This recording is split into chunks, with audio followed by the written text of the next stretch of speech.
BJP की meeting चल रही थी पटना के पार्टी ऑफिस में। बिहार के चुनाव प्रभारी धर्मेंद्र प्रधान समेत सभी बड़े नेता पहुंच चुके थे। कैमरों के फ्लैश चमकने लगे। बैठक में मौजूद नेता इंतजार कर रहे थे कि मीडिया वाले बाहर निकलें तो फिर एजेंडे पर बात शुरू हो। एजेंडा तो टिकट फाइनल करने का था, पर अचानक से बीजेपी के एक एमपी ने प्रशांत किशोर की चर्चा शुरू कर दी। बात बढ़ गई है, डैमेज कंट्रोल करना पड़ेगा, हमारे ही वोट कट रहे हैं। इतना कहना था कि सामने बैठे बिहार सरकार के एक सीनियर मंत्री ने सांसद महोदय को चुप रहने को कहा।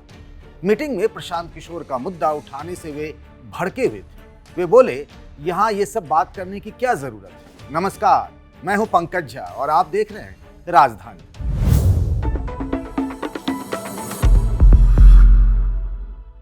आपको याद होगा कि कुछ समय पहले तक नारे लगते थे 2025 में 225।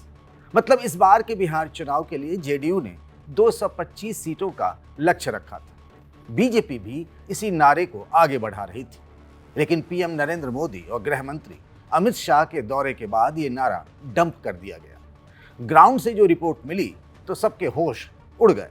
फिर तय हुआ कि एनडीए को अपना टारगेट बदलना ही पड़ेगा। हवाबाजी से काम नहीं चलने वाला, नहीं तो हाल कहीं लोकसभा चुनाव जैसा ना हो जाए। तब 400 का नारा दिया गया, पर बीजेपी को अपने दम पर बहुमत तक नहीं मिला। फिर क्या फायदा ऐसे नारों का। इसीलिए 2025 में 225 वाले नारे को बक्से में बंद कर दिया गया। वैसे भी 243 विधानसभा सीटों में 225 लाना कोई खेल नहीं। इसीलिए अब नया टारगेट फिक्स किया गया है, 160 वाला। मतलब कल तक जो एनडीए विधानसभा चुनाव में 225 सीटें जीतने का दावा कर रही थी, अब उसे घटाकर 160 कर दिया गया है। बताया जाता है कि बीजेपी की मीटिंग में खुद अमित शाह ने इसकी घोषणा की। आखिर चुनाव से ठीक पहले अमित शाह ने ऐसा क्यों किया, इसकी सबसे बड़ी वजह पीके फैक्टर को बताया जा रहा है। कल तक जन स्वराज पार्टी पर बीजेपी की बी टीम होने के आरोप लग रहे थे, पर बदले हुए राजनीतिक हालात में बीजेपी को अब सबसे अधिक खतरा प्रशांत किशोर से ही लग रहा है। वैसे जब भी पार्टी के किसी नेता से इस बारे में पूछिए तो बस एक ही तरह का जवाब मिलता है, वोटिंग से पहले जन स्वराज पार्टी 0 हो जाएगी। हमारा मुकाबला तो महागठबंधन से है, ऐसे में कोई भी अपना वोट क्यों बर्बाद करेगा। नोटा वालों के भरोसे पीके रह जाएंगे। पहले ये जान लेते हैं कि 2025 में 225 जीतने वाला एनडीए का फार्मूला कब बना था। पिछले साल 28 अक्टूबर को सीएम नीतीश कुमार के घर पर एनडीए नेताओं की बैठक हुई। बैठक के बाद जेडीयू के कार्यकारी अध्यक्ष संजय झा ने कहा 2025 में 225 और फिर से नीतीश। अब जब चुनाव की घोषणा हो गई है, एनडीए नेताओं का इस नारे से मोहभंग होने लगा।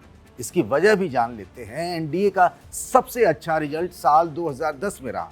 तब 243 में से एनडीए ने 206 सीटें जीत ली थी।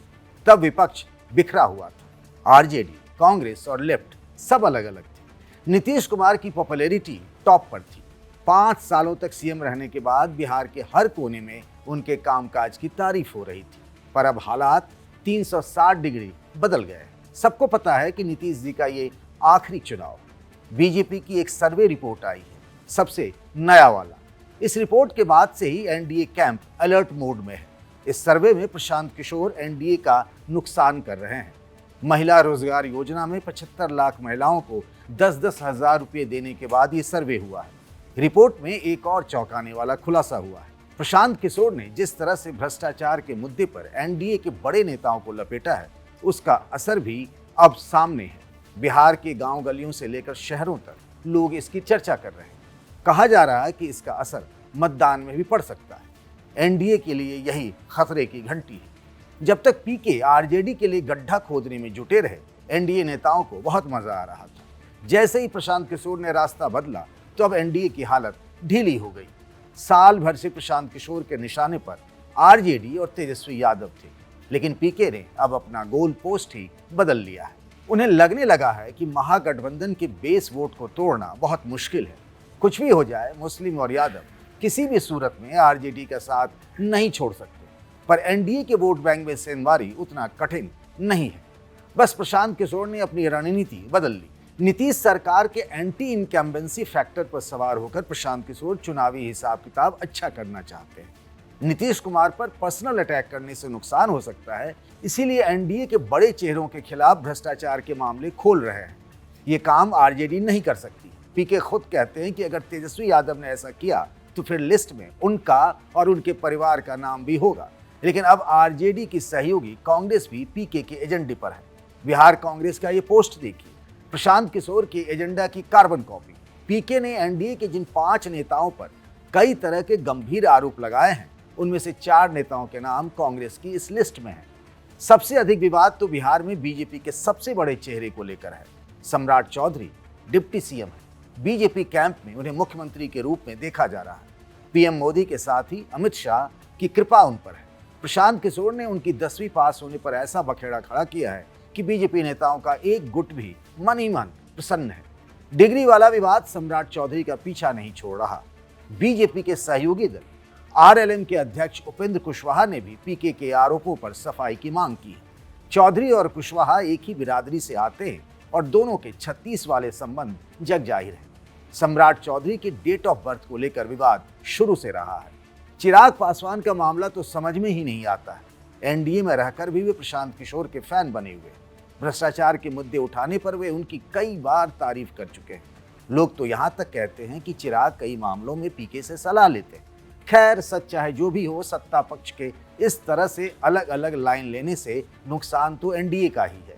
नीतीश सरकार के मंत्री अशोक चौधरी पर करोड़ों की संपत्ति खरीदने के आरोप प्रशांत ने लगाए। इस मामले में चौधरी का बचाव करने के बदले जेडीयू प्रवक्ता नीरज कुमार ने उन पर ही चढ़ाई शुरू कर दी। अब पब्लिक क्या समझे? बीजेपी के प्रदेश अध्यक्ष दिलीप जायसवाल से लेकर नीतीश सरकार के स्वास्थ्य मंत्री मंगल पांडे पीके की हिट लिस्ट में है। पिछले विधानसभा चुनाव में एनडीए और महागठबंधन में सिर्फ 12,000 वोटों का फर्क था। एनडीए का वोट शेयर 37.26% रहा, महागठबंधन को 37.23% वोट मिले। इस हिसाब से प्रशांत किशोर ने अगर एनडीए के वोट काटे तो कुछ भी हो सकता है। क्या आपको भी लगता है कि पीके इस चुनाव में एनडीए का खेल बिगाड़ सकते हैं? मैथिली ठाकुर भी चुनाव लड़ने वाली हैं क्या? इस सवाल की बड़ी चर्चा है।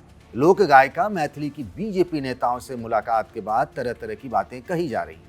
पटना में उन्होंने अपने पिता संग विनोद तावड़े से मुलाकात की। तावड़े बीजेपी के राष्ट्रीय महामंत्री हैं और बिहार के प्रभारी भी। मैथिली और तावड़े की मुलाकात वाली फोटो में नित्यानंद राय भी नजर आ रहे हैं। वे केंद्र में गृह राज्य मंत्री हैं। विनोद तावड़े ने मैथिली से मुलाकात के बाद कहा, साल 1995 में बिहार में लालू राज आने पर जो परिवार बिहार छोड़कर चले गए, उस परिवार की बिटिया सुप्रसिद्ध गायिका मैथिली ठाकुर जी बदलते बिहार की रफ्तार को देखकर फिर से बिहार आना चाहती है। मैथिली ठाकुर के पिता चाहते हैं कि उनकी बेटी चुनाव लड़े। उन्होंने ही केंद्रीय मंत्री नित्यानंद राय से संपर्क किया और फिर बात आगे बढ़ गई। मैथिली इसी साल जुलाई महीने में 25 साल की हो गई है। वे बिहार के मधुबनी जिले के बेनीपट्टी की रहने वाली है। इसीलिए डिजिटल मीडिया में कहा जा रहा है कि वे इसी सीट से चुनाव लड़ेंगी। पर मुझे पता चला है कि मैथिली ठाकुर को दरभंगा के अलीनगर विधानसभा सीट से टिकट मिल सकता है। पिछले चुनाव में यहां से मुकेश सहनी की पार्टी की जीत हुई थी। राजधानी में आज इतना ही। बने रहिए द लल्लन टॉप के साथ।